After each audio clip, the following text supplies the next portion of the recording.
Everyone, welcome to the episode 21। तो आज हमारा रूट वर्ड का एपिसोड है, so let's start the video. पहला वर्ड है हमारा air and aero. Air and aero का मतलब हो जाता है एयर से। तो पहला वर्ड है हमारा एरिएट। एरिएट का मतलब हो जाता है to introduce air into a substance और environment, typically to improve the condition और to allow for better circulation. किसी चीज में हवा डालना एरेट कहलाता है। किसी चीज में हवा भरना, जैसे टायर में हम हवा भरते हैं ना, तो उसको भी कह सकते हैं एरेट। तो एग्जाम्पल देखो, to make the soil more fertile the gardener used a tool to aerate the lawn, allowing air water and nutrients to reach the roots more effectively. तो एरेट मतलब क्या हो जाता है, किसी चीज में हवा को डालना, हवा को जाने देना, एरिएट कहलाता है। ठीक है, तो कहीं पे भी आपको A E R and A E R O का वर्ड दिखेगा तो ये आपको एयर का सेंस देता है। ठीक है, दूसरा वर्ड है हमारा एरोडायनेमिक्स। एरोडायनेमिक्स क्या हो जाता है, a branch of physics that deals with the study of motion of air and how it interacts with solid objects, specially when the objects are in motion like airplane, cars and even sports ball.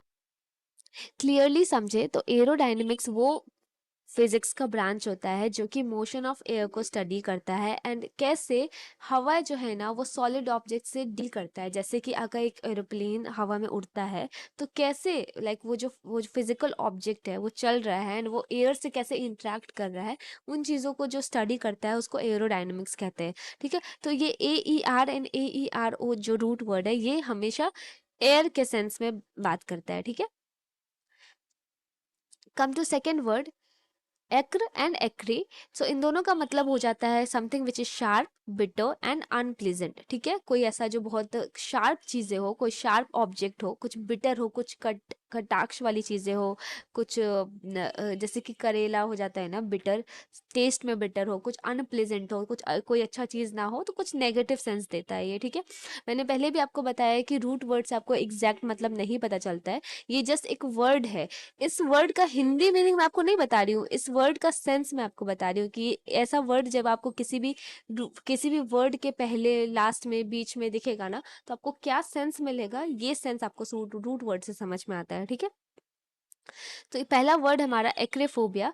एक्रेफोबिया हो जाता है, sorry, एक्रेबोफोबिया।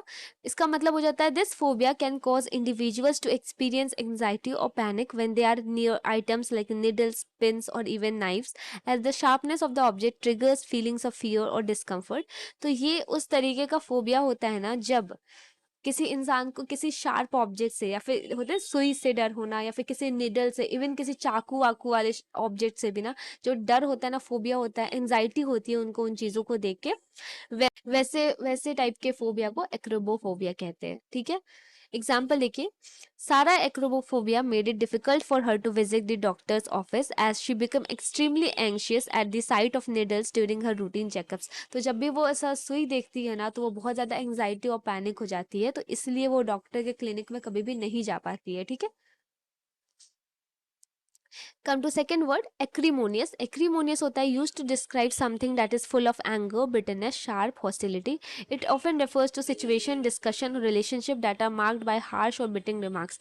ऐसा कोई भी इंसान, ऐसा कोई भी सिचुएशन, कोई डिस्कशन, कोई रिलेशनशिप में बहुत ज़्यादा एंगर हो, बिटरनेस हो, कड़वापन बहुत ज़्यादा हो, रिश्ते में जब गुस्सा बहुत ज़्यादा हो, दुश्मनी हो, प्यार ना हो, तो वैसे टाइप का जो रिलेशनशिप हो जाता है, सिचुएशन या कोई भी डिस्कशन, कोई भी सिचुएशन भी आप ले सकते हो, कोई डिस्कशन ले सकते हो, कोई पर्सन ले सकते हो, कोई पर्सन भी एक्रिमोनियस हो सकता है। ठीक है, तो इन सारी चीज़ों को, ये एक एडजेक्टिव है ना, तो ऐसी चीज़ों को एक्रिमोनियस के सेंस में जाता है, एक्रिमोनियस इसका मतलब हो जाता है। एग्जाम्पल देखो, the divorce proceeding were acrimonious, where both parties exchanging hurtful words and acquisition. तो जो डिवोर्स का प्रोसीजर्स होता है ना वो बहुत ज़्यादा डिफिकल्ट हो जाता है, क्योंकि दोनों ही पार्टी ऑब्वियसली एक दूसरे पे बहुत ज़्यादा दोषारोपण करते हैं, एक दूसरे को गलत वर्ड बोलते हैं, तो ये सारा जो प्रोसीजर होता है बहुत ज़्यादा एक्रिमोनियस हो जाता है। ठीक है, come to third word ali and alto. Ali and alto का मतलब हो जाता है अदर, अनदर, दूसरा सेंस आता है, मतलब दूसरा मतलब आता है, अदर, अदर, अनदर मतलब दूसरा। ठीक है, पहला वर्ड हमारा एलियन एंड दूसरा वर्ड हमारा ऑल्टरनेटिव। एलियन का मतलब हो जाता है refers to a person, creature or thing that is foreign or not from a place, specially someone or something from another country or planet. तो एलियन वैसी चीज को बोला जाता है ना जो किसी पर्टिकुलर जगह से नहीं बिलोंग, लेट्स से मैं किसी जगह से हूँ और कोई बाहर का इंसान कहीं दूसरी जगह से आता है, कोई दूसरी जगह से कोई इंसान आता है तो उसको हम लोग क्या बोलेंगे, एलियन। ऐसा इंसान जो उस पर्टिकुलर जगह से बिलोंग नहीं करता है, कहीं बाहर से बिलोंग करता है वो, तो उसको एलियन बोला जाता है। ये बेसिकली हम लोग ज्यादातर किस कॉन्टेक्स्ट में यूज करते हैं, कि कंट्री के यूज में, मतलब जो जब कोई बाहर की कंट्री से आता है, और प्लैनेट के यूज में, जब कोई बाहर के प्लैनेट का होता है, ठीक है, तो उसको हम लोग एलियन बोलते हैं। एग्जाम्पल देखो, she felt like an alien in the new city, struggling to adjust to the different culture and lifestyle। उसको एक एलियन जैसा फील हो रहा था, क्यों? क्योंकि नए सिटी में बहुत वो स्ट्रगल कर रही थी एडजस्ट करने में उनके कल्चर और उनके लाइफस्टाइल में, ठीक है। तो एलियन का मतलब हो जाता है बहुत फॉरेन जैसा फील करना, मतलब बहुत बाहर का इंसान। जब कोई बाहर का इंसान होता है, बाहर से आता है, कहीं और जगह से होता है, पर्टिकुलर जगह से नहीं बिलोंग करता है, तो उसको एलियन बोलते हैं, ठीक है।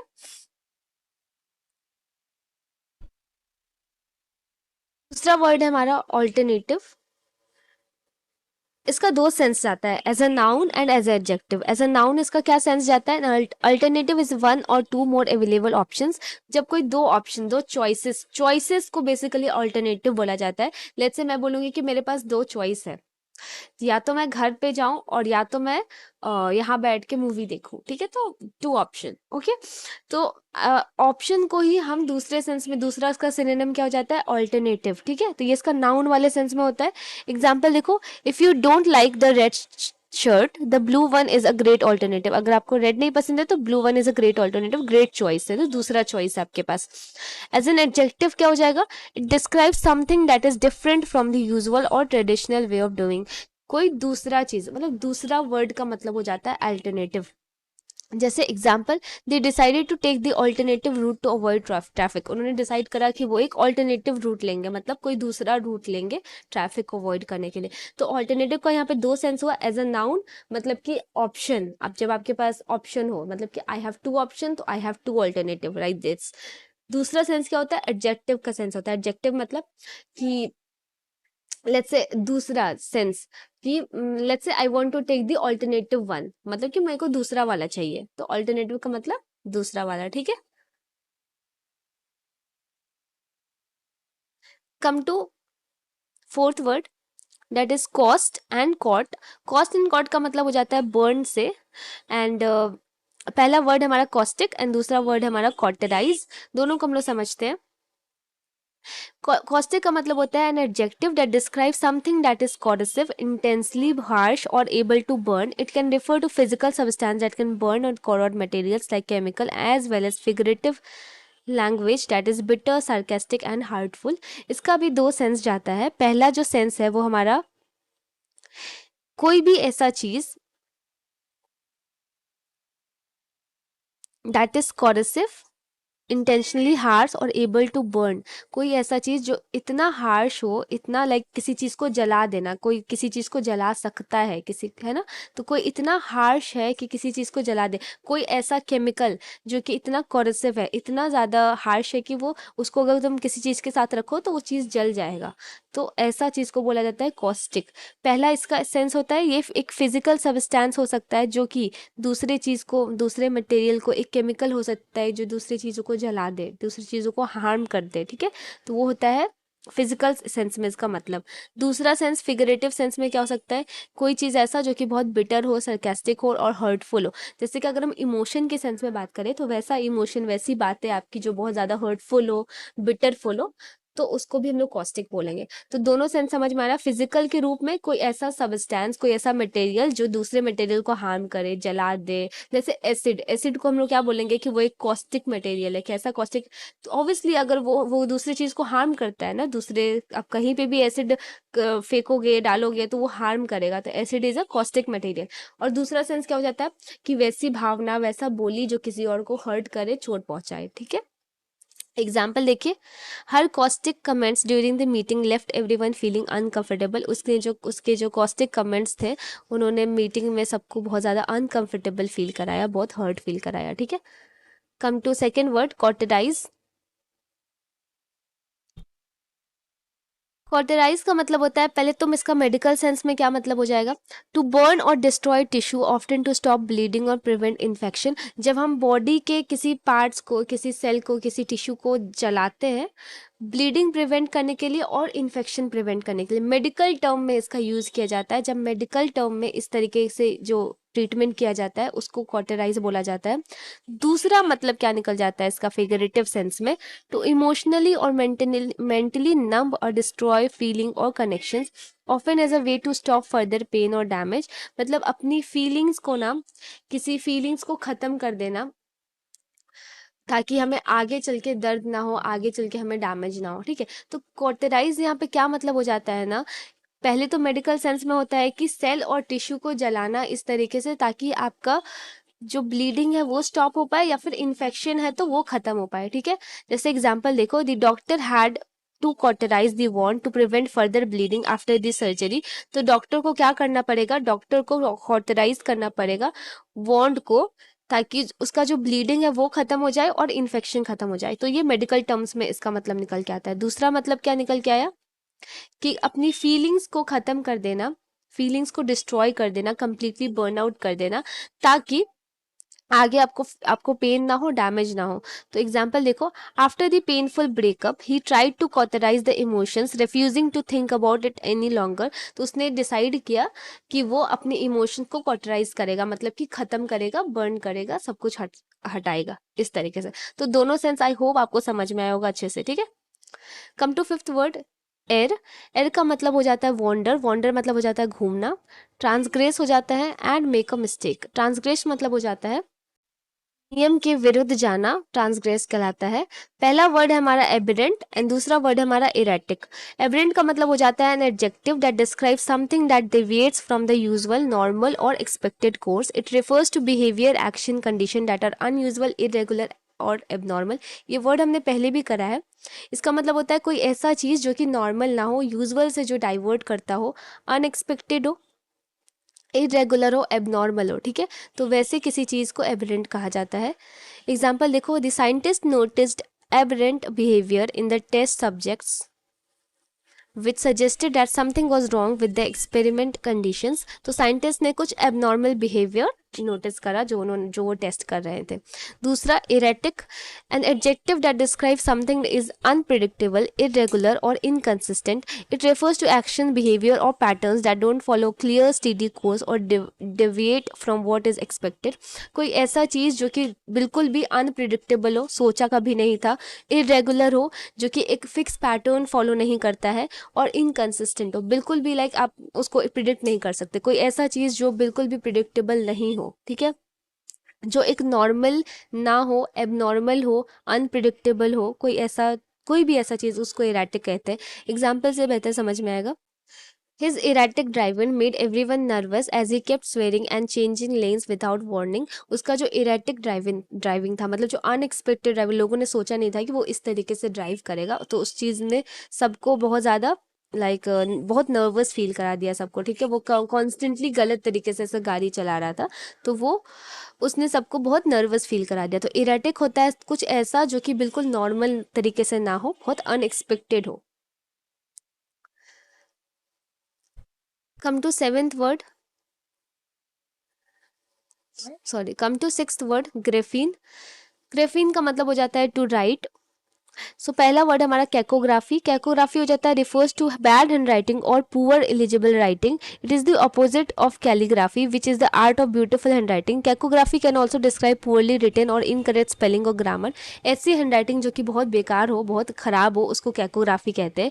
ये कैलीग्राफी का उल्टा होता है। कैलीग्राफी मतलब होता है कि बहुत सुंदर तरीके से हैंड राइटिंग लिखना, तो उसी का ऑपोजिट हो जाता है cacography, means to bad handwriting, और वैसी हैंड राइटिंग जिसमें बहुत ज़्यादा स्पेलिंग मिस्टेक हो, ग्रामर मिस्टेक हो, ठीक है। तो that is कैकोग्राफी।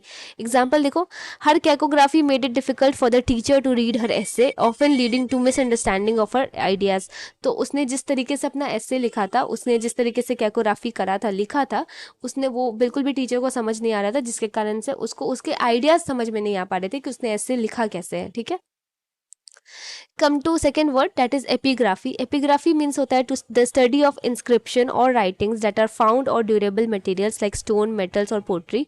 This field focuses on the interpretation, analysis and preservation of these ancient or historical inscriptions which can provide insights into languages, culture and historical events. देखो, epigraphy का sense होता है ना उन चीज़ों का स्टडी करना जो इंस्क्रिप्शन मिलता है ना, जो शिलालेख मिलते हैं ना हिस्ट्री में, जो स्टोन्स पे, पिलर्स पे लिखा हुआ मिलता है, पोट्री पे, मेटल्स पे लिखा हुआ मिलता है, उन चीज़ों का जो स्टडी किया जाता है ना उसको एपिग्राफी मिलता है. तो जो हिस्ट्री में लिखी हुई चीज़ें मिलती है उनको जो स्टडी करा जाता है that is called as epigraphy, जो कि हमें ऑब्वियसली उनके लैंग्वेजेस, कल्चर्स और हिस्टोरिकल इवेंट्स के बारे में इंसाइट्स प्रोवाइड करते हैं. एग्जाम्पल देखो, the archaeologist specialised in epiography and spent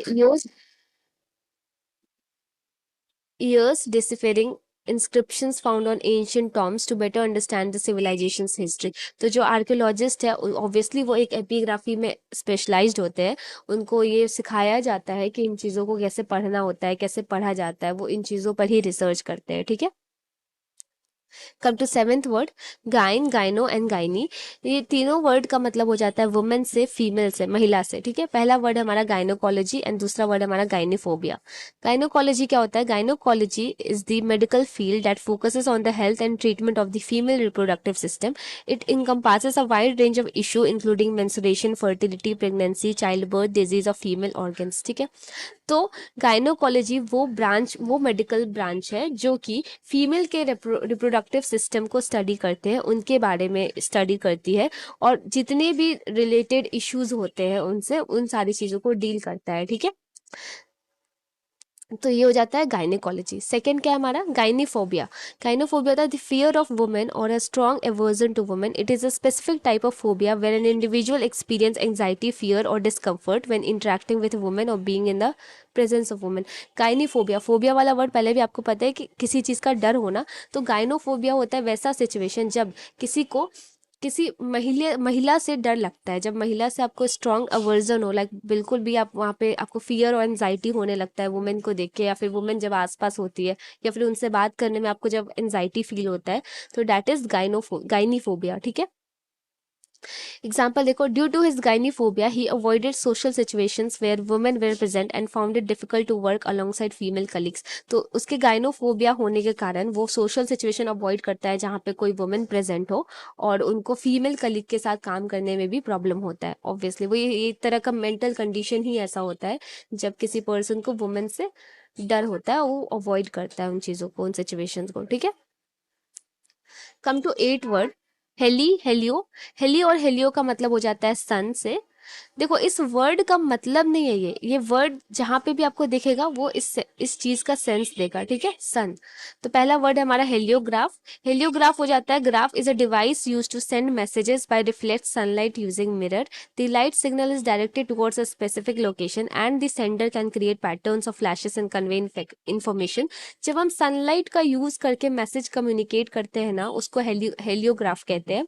जैसे होता है ना, हम लोग क्या करते हैं कि सन में मिरर का ऐसा यूज करके रिफ्लेक्शन करते हैं, रिफ्लेक्शन से देन सामने वाला उधर से रिफ्लेक्शन करेगा. इस तरीके से जब हम कम्युनिकेट करते हैं ना, उसको हेलियोग्राफ कहते हैं. ठीक है. हेलियोट्रोफिज्म क्या होता है? तो हेलियोट्रोफिज्म कहलाता है the phenomenon where plants or the other organism move or grow in response to sunlight. आपने देखा होगा कि ऑब्वियसली जो भी प्लांट्स होते हैं ना वो सनलाइट की तरफ होते हैं, सनलाइट के डायरेक्शन में होते हैं. तो जो भी ऐसे प्लांट्स जो सनलाइट के डायरेक्शन में ग्रो करते हैं उनको हेलियोट्रोफिज्म कहते हैं. जैसे कि sunflower is a classic example of heliotrophism. They turn in their heads in to follow the sun across the sky during the day. वो मोस्टली अपना, ऑब्वियसली सनफ्लावर सन की तरफ ही अपना हेड हमेशा की रहती है, तो that is a heliotrophism plant. Okay. Ninth word है लेक्स. लेक्स का मतलब हो जाता है वर्ड, लॉ और रीडिंग से. पहला वर्ड है हमारा lexiographer. A person who compiles, writes और edit dictionaries. They are responsible for researching words, their meanings, usage and etymology and then organising this information into clear and comprehensive dictionary format. वैसा इंसान जो dictionary को read करता है, right करता है और कंपाइल करता है, जो डिक्शनरी को बनाता है, दैट इज लेक्सियोग्राफर. वो उनका काम क्या होता है कि वर्ड को वो रिसर्च करेंगे, उनका मीनिंग रिसर्च करेंगे, उनके बारे में रिसर्च करें, सारा इन्फॉर्मेशन रिसर्च करके क्लियर अंडरस्टैंडिंग लेकर तब वो उसको लाइक डिक्शनरी के फॉर्मेट में उसको कंप्रीहेंस करते हैं, ठीक है। तो डिक्शनरी बनाने वाले इंसान को लेक्सियोग्राफर कहते हैं। जो वर्ड्स के बारे में बेसिकली रिसर्च करते हैं उनको लेक्सियोग्राफर कहते हैं, ठीक है। Come to second word, alexia. Alexia is a condition characterized by the inability to read or understand written language despite having normal intelligence and ability to see. It is often caused by brain damage, particularly in the areas associated with the language processing, such as the left hemisphere of the brain. Alexia एक mental disorder होता है, condition होता है जिसमें कि इंसान read और right नहीं कर पाता है। वो ना तो रीड कोई चीज़ लिखा हुआ समझ पाता है, ना तो वो रीड कर पाता है और ना ही लिख पाता है, ठीक है। तो उस इन एबिलिटी को एलेक्सिया कहते हैं। ये बेसिकली क्या होता है ना, इसका इंटेलिजेंस से कोई भी मतलब नहीं होता है। वो इंसान ऐसा नहीं होता है कि वो इंटेलिजेंट नहीं होता है, वो समझ नहीं पाता उस चीज को, उसके अंदर समझने की कैपेसिटी होती है बट वो रीड एंड राइट करने की कैपेसिटी नहीं होती है। वो इसलिए होता है बेसिकली जो left hemisphere of the brain होता है ना, जब उसमें प्रॉब्लम होता है, वो थोड़ा डैमेज हो जाता है ना, तो उस कारण से ये डिसऑर्डर होता है। इस डिसऑर्डर को एलेक्सिया बोलते हैं, ठीक है।